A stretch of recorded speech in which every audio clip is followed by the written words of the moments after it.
അഹങ്കാരിക്ക് ഒരിക്കലും ദൈവത്തെ കണ്ടുമുട്ടാൻ പറ്റുകയില്ല. ഒരു കൂട്ടര് ജീവിതത്തിൽ ബലഹീനരാണെന്ന് അറിയുന്നവര്, മറ്റവര് അറിയാൻ പോകുന്നവര്.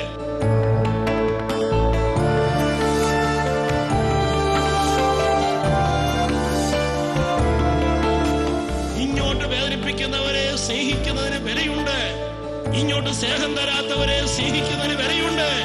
കാരണം നമ്മുടെ കർത്താവായ യേശുക്രിസ്തു അതിന്റെ വില കുരിശിൽ വെച്ചിരിക്കുകയാണ്. ഹല്ലേലൂയ.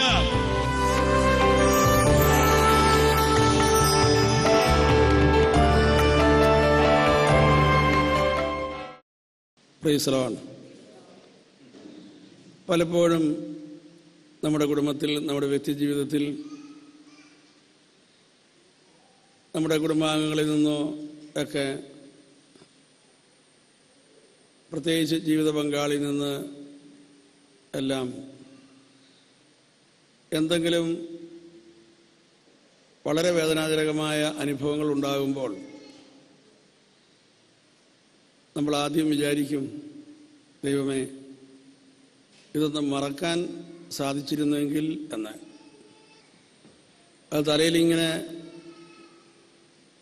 ശക്തമായി ഉദിച്ചു നിൽക്കുന്നത് കൊണ്ട് നമുക്ക് മിണ്ടാൻ പറ്റുന്നില്ല, ജീവിത പങ്കാളിയോട് സംസാരിക്കാൻ പറ്റുന്നില്ല. നമ്മൾ ആഗ്രഹിക്കും, ഇതെങ്ങനെയെങ്കിലും ഒന്ന് മറക്കാൻ കഴിഞ്ഞിരുന്നെങ്കിൽ എന്ന്. എന്നാൽ മറക്കുന്ന കാര്യത്തെക്കുറിച്ച് പറയുകയാണെങ്കിൽ,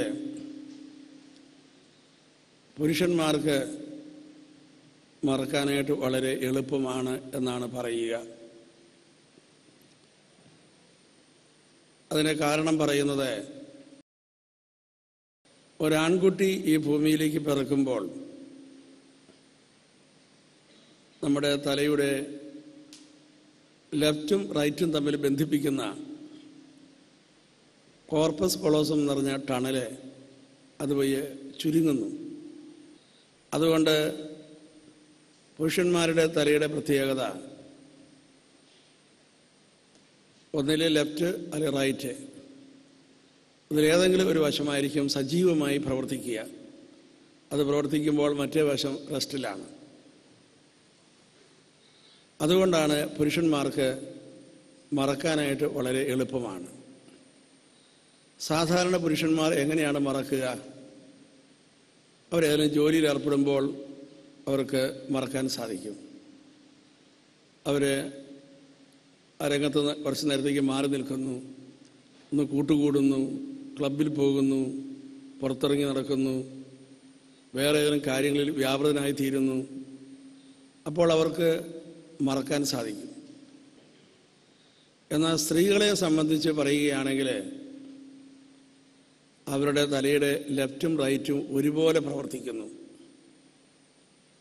അതുകൊണ്ട് അവർ അങ്ങോട്ടും ഇങ്ങോട്ടും മാറി നിന്നതുകൊണ്ടോ ഏതെങ്കിലും ജോലിയിൽ ഏർപ്പെട്ടതുകൊണ്ടോ ഒന്നും അവർക്ക് അങ്ങനെയൊന്നും മറക്കാൻ പറ്റിയില്ല.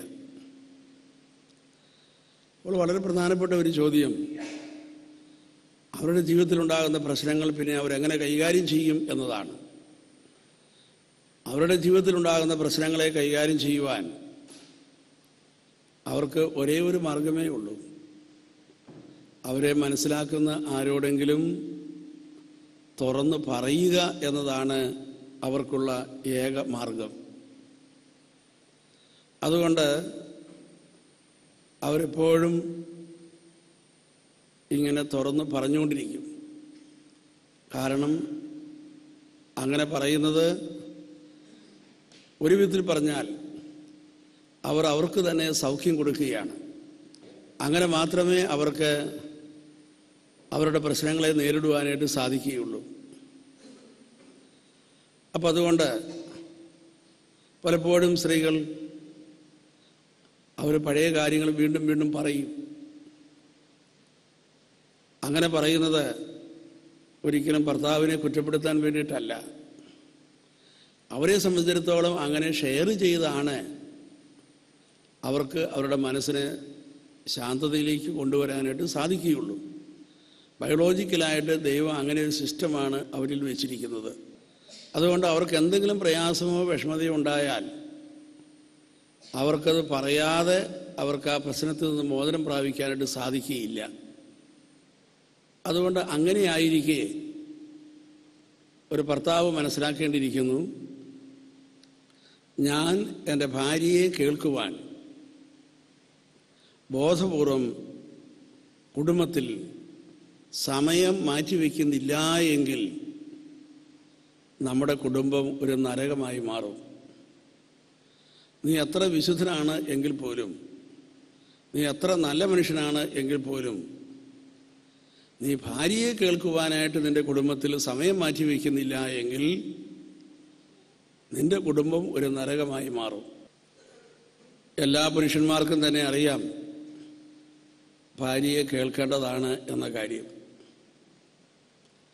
പക്ഷേ പലപ്പോഴും പുരുഷന്മാർ അങ്ങനെയോട് കേൾക്കാനായിട്ട് ഇരുന്നു കൊടുക്കാറില്ല. എന്തുകൊണ്ടാണ് പുരുഷന്മാർ ഭാര്യയെ കേൾക്കാൻ പലപ്പോഴും മനസ്സ് കാണിക്കാത്തത് എന്ന് ചോദിച്ചാൽ അതിന് പല കാരണങ്ങൾ പറയാറുണ്ട്. ഒരു കാരണം ഇതാണ്, സ്ത്രീകൾ സംസാരിക്കുമ്പോൾ അവർ ഒരു പ്രശ്നം പറഞ്ഞ് ആരംഭിക്കുന്നു, പിന്നെ പറയുന്നത് ആ പ്രശ്നവുമായി ബന്ധമൊന്നുമില്ല, പറഞ്ഞ് അവസാനിപ്പിക്കുന്നത് ഇതൊന്നുമല്ലാത്ത വേറൊരു കാര്യം പറഞ്ഞായിരിക്കും അവസാനിപ്പിക്കുക. അപ്പോൾ ഈ കണക്ഷൻ ഇല്ലാത്തതുകൊണ്ട് ആണുങ്ങളുടെ തലയ്ക്ക് അത് കേട്ടിരിക്കാൻ വലിയ ബുദ്ധിമുട്ടാണ്. Praise Lord, hallelujah. കുറച്ചു നേരം കേട്ട് കഴിയുമ്പോഴേക്കും പുരുഷന്മാർ ഇങ്ങനെ പറയും, നിനക്ക് എന്താ വേണ്ടത്, നീ ഒന്ന് പറഞ്ഞ് അവസാനിപ്പിക്കുക എന്ന് പറയും. Praise Lord, hallelujah. കാരണം ഈ കണക്ഷൻ ഇല്ലാത്തതുകൊണ്ട് ഇവളെന്താ പറയുന്നത് അതങ്ങോട്ട് കേട്ടിരിക്കാനായിട്ട് വളരെ ബുദ്ധിമുട്ടാണ്. നിനക്ക് എന്താ പറയാനുള്ളത്, നീ ഒന്ന് പറഞ്ഞ് അവസാനിപ്പിക്കൂ എന്ന് ഭർത്താവ് പറഞ്ഞു കഴിയുമ്പോൾ വീണ്ടും അവൾ പറഞ്ഞു തന്നെ വീണ്ടും തുടങ്ങുക, വീണ്ടും ആരംഭത്തിൽ നിന്ന് വീണ്ടും ആരംഭിക്കുകയായി. Praise Lord. കാരണം അവളെ സംബന്ധിച്ചിടത്തോളം ഷെയറിംഗ് ആണ് ഏറ്റവും പ്രധാനപ്പെട്ടത്. Hallelujah, hallelujah. പക്ഷേ ഭർത്താക്കന്മാർ മനസ്സിലാക്കേണ്ടതായിട്ടുണ്ട്, കണക്ഷൻ ഉണ്ടെങ്കിലും ഇല്ലെങ്കിലും ഒക്കെ നമ്മുടെ കുടുംബം നരകമാകാതിരിക്കണമോ നമ്മൾ ഭാര്യയെ കേട്ടേ പറ്റുകയുള്ളൂ. Hallelujah, hallelujah, hallelujah, hallelujah. ഭർത്താവ് ഭാര്യയെ കേൾക്കാത്തതിൻ്റെ മറ്റൊരു കാരണം, അടിസ്ഥാനപരമായ ഒരു കാരണം പറയുന്നത്, പുരുഷന്മാരുടെ തല എപ്പോഴും ഒരു പ്രോബ്ലം കേട്ടുകഴിഞ്ഞാൽ അതിനൊരു സൊല്യൂഷൻ ആലോചിക്കുന്ന തലയാണ്. ഇപ്പോൾ ഒരു പ്രോബ്ലം പറഞ്ഞു കഴിഞ്ഞാൽ ഉടനെ അതിനെന്താണ് ഒരു സൊല്യൂഷൻ, അങ്ങനെ സൊല്യൂഷൻ കൊടുക്കുക എന്നതാണ്, ആ രീതിയിലാണ് പുരുഷന്മാർ ചിന്തിക്കുക.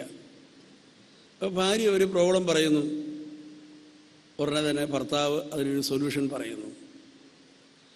അങ്ങനെ സൊല്യൂഷൻ പറയുമ്പോൾ നിങ്ങൾ ശ്രദ്ധിച്ചോ, നമ്മുടെ സൊല്യൂഷനൊന്നും അവർ കേൾക്കാനിരിക്കാറില്ല. Praise Lord. നീ സൊല്യൂഷൻ പറഞ്ഞ് അവസാനിപ്പിക്കുന്നതിന് മുമ്പ് അവൾ വേറൊരു പ്രോബ്ലം പറയും. Praise Lord, hallelujah. ഇനി നീ അതിനും ഒരു സൊല്യൂഷൻ പറഞ്ഞു കഴിഞ്ഞാൽ ഉടനെ അവൾ ഒരു സൊല്യൂഷൻ ഇല്ലാത്തൊരു കാര്യം എടുത്തിട്ടേക്കും, ദേ കിടക്കുന്നു, പിന്നെ ഒന്നും പറയാൻ പറ്റിയല്ല.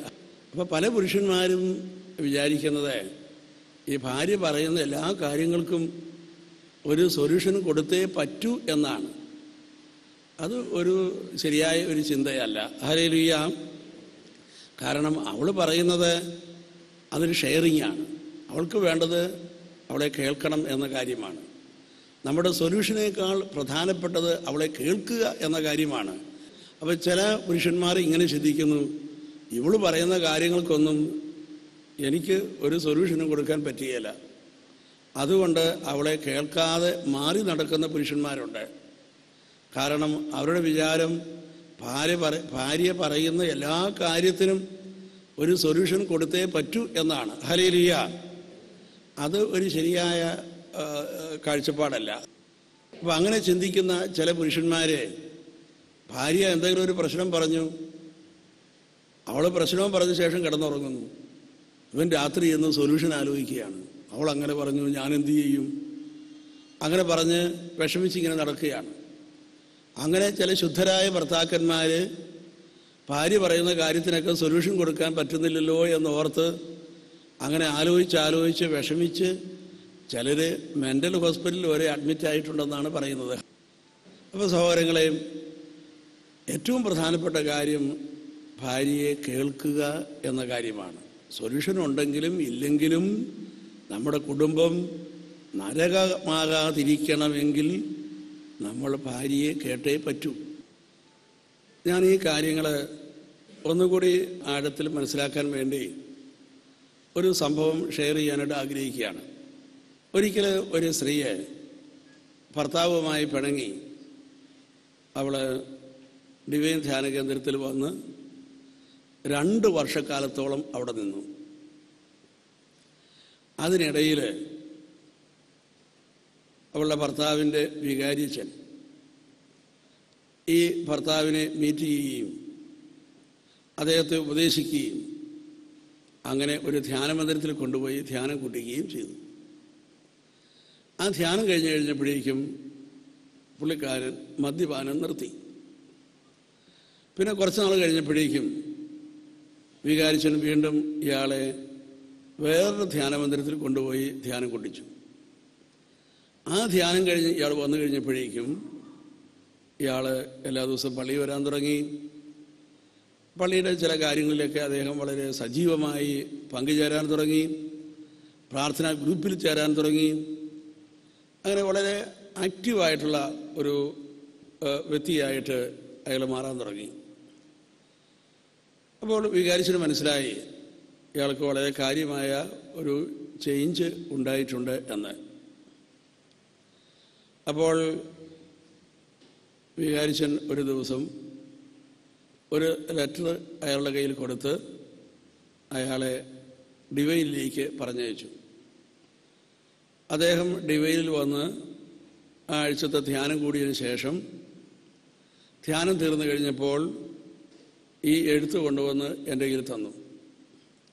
ഞാൻ വായിച്ചു നോക്കിയപ്പോൾ അതിനകത്ത് എഴുതിയിരിക്കുന്നത്, ഇദ്ദേഹത്തിൻ്റെ ഭാര്യ നിങ്ങളുടെ ധ്യാനമന്ദിരത്തിലുണ്ട്, അതുകൊണ്ട് ഇവരെ ഒന്ന് കേട്ട് അവരുടെ പ്രശ്നങ്ങൾ ഒന്ന് പരിഹരിക്കണം എന്നാണ് അച്ഛൻ എഴുതിയിരിക്കുന്നത്. ഞാൻ അയാളെയും കൂട്ടിക്കൊണ്ട് എൻ്റെ മുറിയിലേക്ക് പോയി. അയാളുടെ ഭാര്യ ധ്യാനമന്ദിരത്തിലുള്ളത് കൊണ്ട് ഞാൻ ഉടനെ തന്നെ അവളെ വിളിപ്പിച്ചു. 2 പേർക്കും ഇരിക്കുവാനുള്ള സൗകര്യം കൊടുത്തു. ഒരു ചെറിയ പ്രാർത്ഥനയൊക്കെ ഞാൻ ചൊല്ലി. അതിനുശേഷം ഞാൻ ഭർത്താവിനോട് ചോദിച്ചു, എന്താ പറയാനുള്ളത്? അപ്പോൾ അദ്ദേഹം പറഞ്ഞു, എനിക്ക് പ്രത്യേകിച്ച് ഒന്നും പറയാനില്ല എന്ന്. തുടർന്ന് ഞാൻ ആ സഹോദരിയോട് ചോദിച്ചു, നിനക്ക് എന്താണ് പറയാനുള്ളത്? അപ്പോൾ അവൾ ആലോചിച്ചു, ഏതായാലും എല്ലാം തുറന്നു പറയാനായിട്ട് പറ്റിയൊരവസരമാണ്. അതുകൊണ്ട് അവൾ കുടുംബജീവിതം ആരംഭിച്ച കാലം മുതലുള്ള എല്ലാ കാര്യങ്ങളും എണ്ണിപ്പെറുക്കി പറയാനായിട്ട് തുടങ്ങി. ഞാനിങ്ങനെ ശ്രദ്ധിച്ച് കേട്ടുകൊണ്ടിരിക്കുകയാണ്. കുറച്ച് കഴിഞ്ഞപ്പോൾ ഞാൻ മനസ്സിൽ ചിന്തിച്ചു, ഇങ്ങനെയൊക്കെയാണ് ഭർത്താവിൽ നിന്ന് ഇവൾക്ക് അനുഭവങ്ങൾ ഉണ്ടായിട്ടുള്ളത് എങ്കിൽ ഞാനെങ്ങാനും അല്പം നിർബന്ധിച്ച് ഇവളെ ഭർത്താവിൻ്റെ കൂട്ടത്തിൽ പറഞ്ഞയച്ചാൽ ഇയാളുടെ പഴയ സ്വഭാവം എങ്ങാനും എപ്പോഴെങ്കിലും പൊങ്ങി വന്നാൽ എന്തായിരിക്കും സ്ഥിതി? അതുകൊണ്ട് എന്താണ് ചെയ്യേണ്ടത്? ഇതിനെന്താണ് ഒരു പരിഹാര മാർഗം? ഞാനിങ്ങനെ ആലോചിക്കാൻ തുടങ്ങി. ഞാനിങ്ങനെ ആലോചിച്ചുകൊണ്ടിരിക്കുമ്പോൾ തന്നെ അവൾ എല്ലാം പറഞ്ഞ് അവസാനിപ്പിച്ചു. ഭർത്താവിനൊന്നും പറയാനുമില്ല. അവൾ പറയാനുള്ളതെല്ലാം പറയുകയും ചെയ്തു. പിന്നെ പറയേണ്ട ഏകയാൾ ഞാനാണ്. എനിക്കാണെങ്കിൽ ഒരു സൊല്യൂഷനും കിട്ടുന്നുമില്ല. എന്നാൽ ഞാൻ എന്തെങ്കിലും പറഞ്ഞേ പറ്റൂ.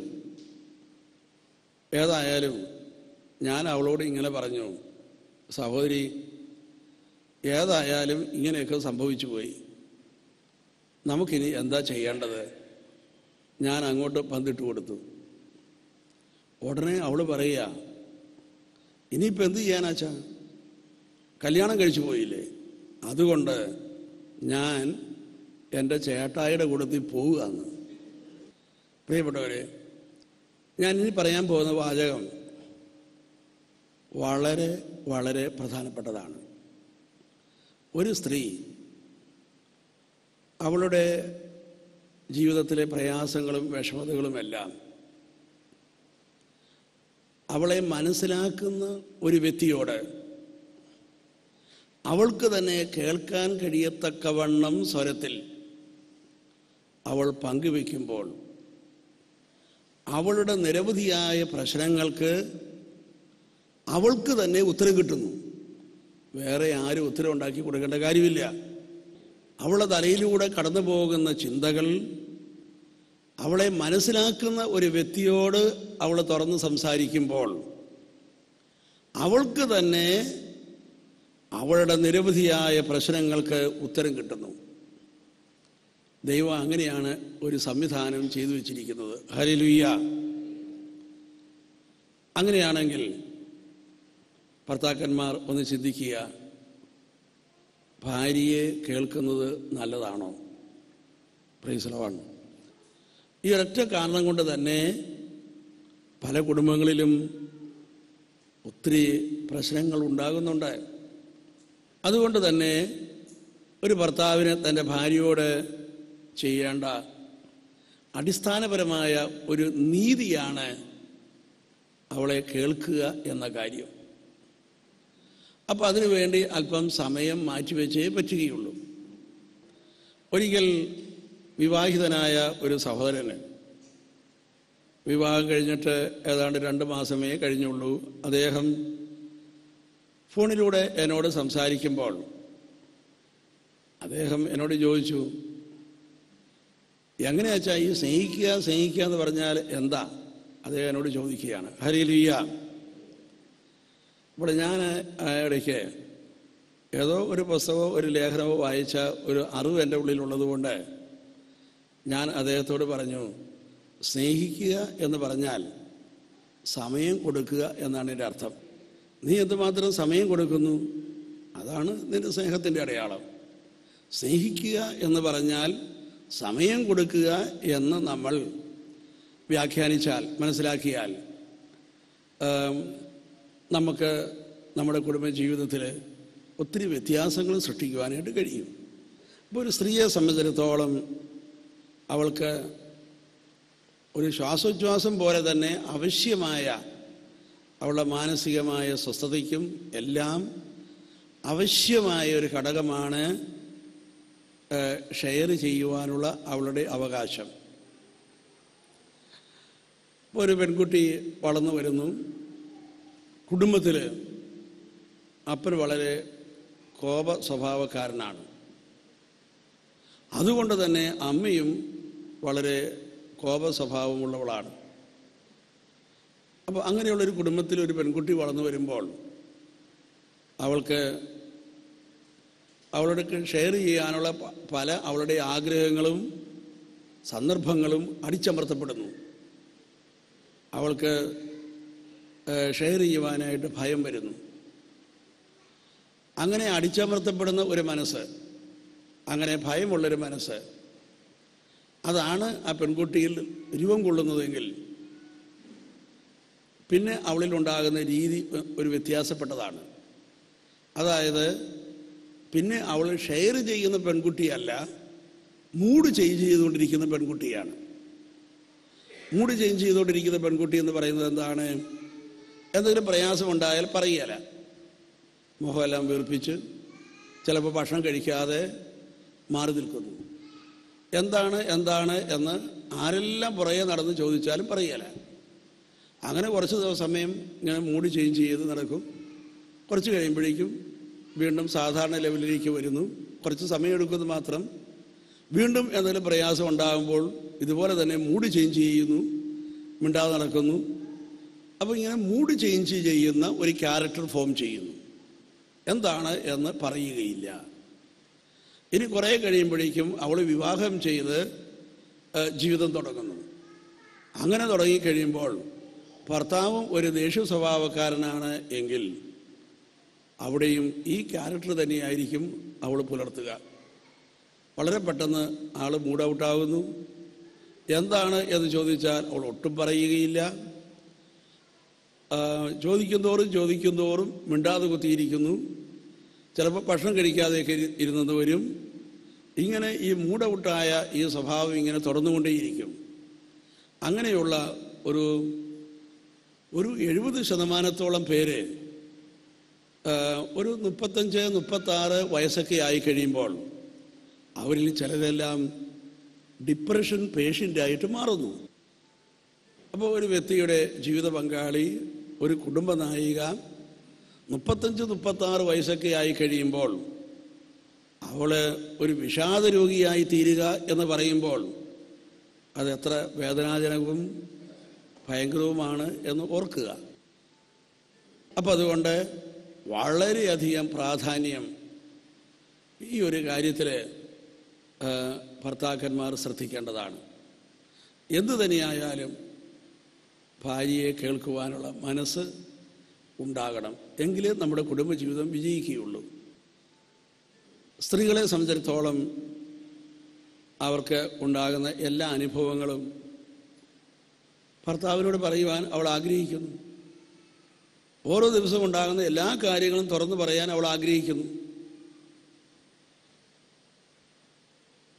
വൈകുന്നേരമാകുമ്പോഴേക്കും ഭർത്താവ് ജോലിയെല്ലാം കഴിഞ്ഞ് വരുമ്പോഴോ ഇന്ന് കുറേ കാര്യങ്ങളൊക്കെ തുറന്നു പറയണമെന്ന് അവൾ ആഗ്രഹിക്കുന്നു. പക്ഷേ അവൾ ഭർത്താവിലേക്ക് നോക്കുമ്പോൾ ഇന്ന് ഭർത്താവ് വളരെയധികം ടയേർഡായിട്ടാണ് വന്നിരിക്കുന്നത്. അപ്പോൾ അവൾ തന്നെ മനസ്സിലാക്കുന്നു, ഇപ്പോൾ അങ്ങനെ പറയാൻ പറ്റിയ ഒരു അവസ്ഥയിലല്ലല്ലോ, എന്നാൽ പിന്നെ നാളെ പറഞ്ഞു കളയാം. നാളെ പറഞ്ഞു കളയാമെന്ന് അവൾ തീരുമാനിക്കുമ്പോൾ ഇന്ന് പറയാനുള്ള കാര്യങ്ങൾ അവൾ നീക്കിക്കളയുന്നില്ല. അത് നമുക്കിങ്ങനെ സങ്കല്പിക്കാം, തലയുടെ ഏതോ ഒരു ഭാഗത്ത് ഒരു കൊട്ട പോലെ ഒന്നുണ്ടെന്നും അതിൻ്റെ അകത്ത് അവൾ നിക്ഷേപിച്ചിരിക്കുകയാണ്. Praise the Lord. അടുത്ത ദിവസം ഭർത്താവ് വരുമ്പോഴേക്കും പുള്ളിക്കാരൻ എന്തൊരു സുഖമില്ലാത്ത ഒരവസ്ഥയിലാണ് വരുന്നത്. ഇപ്പം പറഞ്ഞാലത് ശരിയായില്ല. അപ്പം അന്ന് പറയാനുള്ളതും ഈ കൊട്ടയ്ക്കകത്ത് നിക്ഷേപിക്കുന്നു. Praise the Lord. ഒരേ സ്ഥലത്ത് തന്നെ അതിങ്ങനെ നിക്ഷേപിക്കുന്നത്. ഹല്ലേലൂയ. അതിനടുത്ത ദിവസം വരുമ്പോഴേക്കും പുള്ളി വളരെ ബിസി ആയിട്ടാണ് വന്നിരിക്കുന്നത്. ഇപ്പോഴും പറയാൻ പറ്റിയ ഒരു സാഹചര്യമല്ലല്ലോ എന്നോർത്ത് അന്ന് പറയാനുള്ളതും ഈ കൊട്ടയ്ക്കകത്ത് ഇങ്ങനെ കിടക്കുകയാണ്. അങ്ങനെ ഈ പറയാനുള്ള കാര്യങ്ങളൊക്കെ, പറയാത്ത ഈ കാര്യങ്ങളെല്ലാം, പങ്കുവയ്ക്കാത്ത ഈ കാര്യങ്ങളെല്ലാം ഈ കൊട്ടയ്ക്കകത്ത് ഇങ്ങനെ വന്ന് അതിൻ്റെ വക്ക് വരെ ഇങ്ങനെ നിറഞ്ഞു നിൽക്കുന്നു. ഇനി എന്തെങ്കിലും ഒരു സംഭവം ഉണ്ടായിക്കഴിഞ്ഞാൽ ഈ കൊട്ട നിറയും. ഹല്ലേലൂയ. അപ്പോഴാണ് വീട്ടിലൊരു ചെറിയ സംഭവം ഉണ്ടായത്. അപ്പോഴേക്കും ഈ കൊട്ട നിറഞ്ഞു. കൊട്ട നിറഞ്ഞു കഴിഞ്ഞാൽ സ്ത്രീകളിൽ ഈ കൊട്ട കവിഞ്ഞൊഴുകുകയല്ല ചെയ്യുക, ഈ കൊട്ട ഉൾപ്പെടെ മറിയുകയാണ് ചെയ്യുക. Praise the Lord. ഒരു ചെറിയ സംഭവമേ ഉണ്ടായുള്ളൂ, അവൾ പെട്ടെന്ന് അങ്ങോട്ട് പൊട്ടിത്തെറിച്ചു. പിന്നെ എന്തൊക്കെയാണ് ഇവള് പറഞ്ഞതെന്ന് ഒരു പിടുത്തവുമില്ല. ഭർത്താവിൻ്റെ അപ്പൂപ്പനെ വരെ തെറി പറഞ്ഞു. ഹല്ലേലൂയ. പിള്ളേര് തന്നെ വിചാരിക്കും, എന്തൊക്കെയായി അമ്മ പറയുന്നത്, അവർക്ക് തന്നെ പിടുത്തം കിട്ടുന്നില്ല. പല ഭർത്താക്കന്മാരും ഇത്തരം സന്ദർഭങ്ങളിൽ ചിന്തിക്കുകയാണ്, അല്ല ഇവളിങ്ങനെ ചൂടാകാനായിട്ട് ഇവിടെ എന്തുണ്ടായി? ഹല്ലേലൂയ. അങ്ങനെ പറയുന്നപ്പോൾ ഗൗരവമായ സംഭവങ്ങളൊന്നും ഉണ്ടായില്ലല്ലോ. പിന്നെ എന്താണ് ഇവള് ഇങ്ങനെ വിളിച്ചു പറയുന്നത്? ഈ കൊട്ട മറിഞ്ഞതാണെന്ന് പല ഭർത്താക്കന്മാരും മനസ്സിലാക്കുന്നില്ല. ഹല്ലേലൂയ. അത് പറയുന്ന കാര്യങ്ങൾക്ക് ഒരു കണക്ഷനുമില്ല. പഴയതും പുതിയതും എല്ലാം കൂടെ കൂട്ടിച്ചേർത്ത് എല്ലാം കൂടെ കൂടി ഒരുമിച്ച് അവൾക്ക് തന്നെ അറിയാൻ പാടില്ലാത്ത വണ്ണം അവൾ വിളമ്പുകയാണ്. കുറേയെല്ലാം പറഞ്ഞു കഴിഞ്ഞപ്പോഴേക്കും അവൾ ശാന്തമായി കഴിഞ്ഞാൽ അവൾക്ക് തന്നെ നിശ്ചയില്ല എന്തൊക്കെയാണ് പറഞ്ഞത്. കുറേ കഴിയുമ്പോൾ ചിലപ്പോൾ ചില ഭാര്യമാർ വളരെ കൂളായിട്ട് ഭർത്താവിനടുക്കൽ ചെന്നിട്ട് പറയും, ഞാൻ വല്ലതും പറഞ്ഞോ എന്ന്. അപ്പോൾ ചില വീടുകളിലെ ഷെയറിങ് എന്ന് പറയുന്നത് വല്ലപ്പോഴും ഇടയ്ക്ക് നടക്കുന്ന ഈ കൊട്ടമറിച്ചിലാണ്. അങ്ങനെ എന്തെങ്കിലും ഒരു സംഭവം ഉണ്ടാകുന്നു, പൊട്ടിത്തെറിക്കുന്നു, അപ്പോൾ കുറേയൊക്കെ വിളിച്ചു പറയുന്നു. അങ്ങനെ ഷെയർ ചെയ്താണ് വലിയ കുഴപ്പമൊന്നും ആ രീതിയിൽ നീങ്ങുന്ന കുടുംബങ്ങളുണ്ട്. ഒന്ന് കൈയടിച്ച് കർത്താവിനെ മഹത്വപ്പെടുത്തുക. അഹങ്കാരിക്ക് ഒരിക്കലും ദൈവത്തെ കണ്ടുമുട്ടാൻ പറ്റുകയില്ല. ഒരു കൂട്ടര് ജീവിതത്തിൽ ബലഹീനരാണെന്ന് അറിയുന്നവര്, മറ്റവര് അറിയാൻ പോകുന്നവര്.